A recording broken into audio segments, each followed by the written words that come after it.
You're going to station 1. You're going over to Rio, station 2. Okay, facing Ibrahim. All right, everyone facing me. One hand up if you can hear me. 1, 2, 3, 4, 5, 6. It's an after-school activity that pulls no punches. In the basement of a Parkdale church, most days of the week, you'll find students from neighborhood schools bobbing, weaving, training. 2, 2, 2, 2. All right, let's put together 1, 2, 1, 2, 1, 2. MJKO Boxing is the brainchild of former boxers Miranda and Ibrahim Kamal. They started this club 10 years ago. Their mission? To empower kids from at-risk communities. That's the coolest thing about boxing. It accepts everybody. It doesn't matter your weight class, your country, your language. So it's very empowering, but also it's very hard. And sometimes we're in a sport that's judged, meaning you can get unfair decisions, there's biases, and life is ongoing up and down. And I think really that's what boxing has taught me, and it's still teaching me today as a coach. The Kamals are accomplished boxers in their own right, each with their own reasons for stepping into the ring. For me, I got into boxing because as a young person, I was a victim of a sexual assault. And that assault left me feeling unsafe. It left me doubting myself. And I'd always been an athlete, and I guess I never thought that would happen to me. And then in the back of my mind, I figured maybe if I had known a combat sport, I would have been able to defend myself.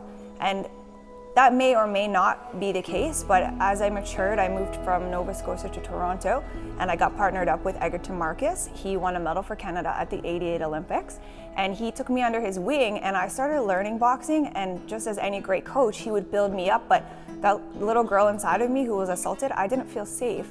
And I felt like the only way for me to actually overcome that assault was to compete. And I went on to box, and I loved it. It was the most freeing, amazing experience of my life. But then a spinal cord injury cut her competitive career short. Surgery, followed by grueling recovery and a reassessment of what boxing meant to her. I actually had emergency room surgery, and I told my surgeon that if you fix me, I'm gonna quit my job as a mortgage broker, and I'll devote my entire life to the sport of boxing and sharing that gift with as many people as I can, because in all honesty, I get so much more from the kids than I could ever give.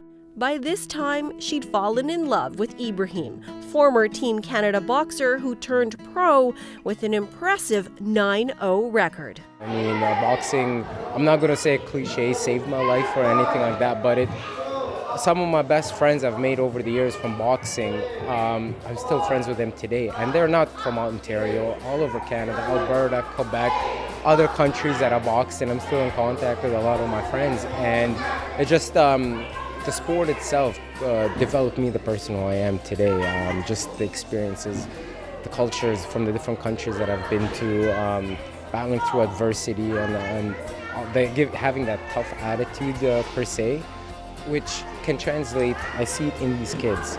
They're every day facing struggles, negative energy around them, not the most positive environments they're in. So for them to come to a safe environment such as MJKO, for them to get rid of some energy, and for them to make friends and to compete and travel. That's the most amazing part about the sport. Their dedication to the sport evident even on their wedding day, holding their ceremony in the boxing ring where they first met. My husband, he went to Libya as a young person. He lived in Gaddafi under communism. Then at 11 years old, he came back and grew up in Scarborough. Boxing, the first time he ate at a restaurant was due to boxing. The first time he left the country was due to boxing. His first running shoes were as a part of the national team. So he himself is living proof that kids like the kids in Parkdale can achieve excellence. My uncle, you're gonna go to Officer Mark. It's a team effort that includes officers from the local police division, a way to build trust in communities that don't often have it when it comes to police. I've never had a bad experience. Whenever I bring new officers along, they've always, some of them will come sort of like, what are you bringing me into here? Because it may be a little bit foreign to them. And they always leave going, that was awesome, and they want to come back. 2, 1, 2, good. This is Constable Mark Borsboom. The kids know him as Officer Mark. He's been with MJKO since day one. Kids have always been engaging. They're always enthusiastic, and I've never had a bad experience. And we've been in some neighborhoods that really need us in those places, and the kids get used to us. Because we're in their classrooms and we're in their gym at the end of the day, and it becomes a very familiar thing, and that's the way it should be. MJKO also provides meals for their athletes, sometimes the only meal they might get after school.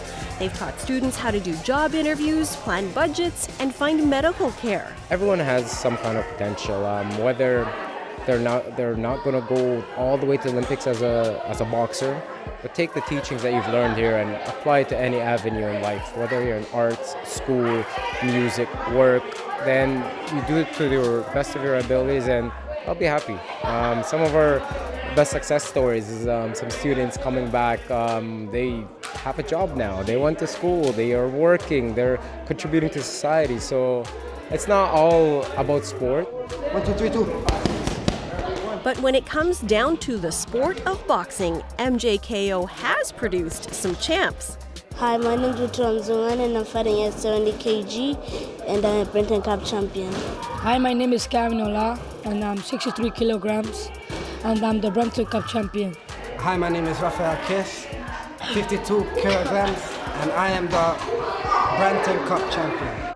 6 fighters from MJKO competed in the Brampton Cup boxing tournament, and all 6 brought home gold.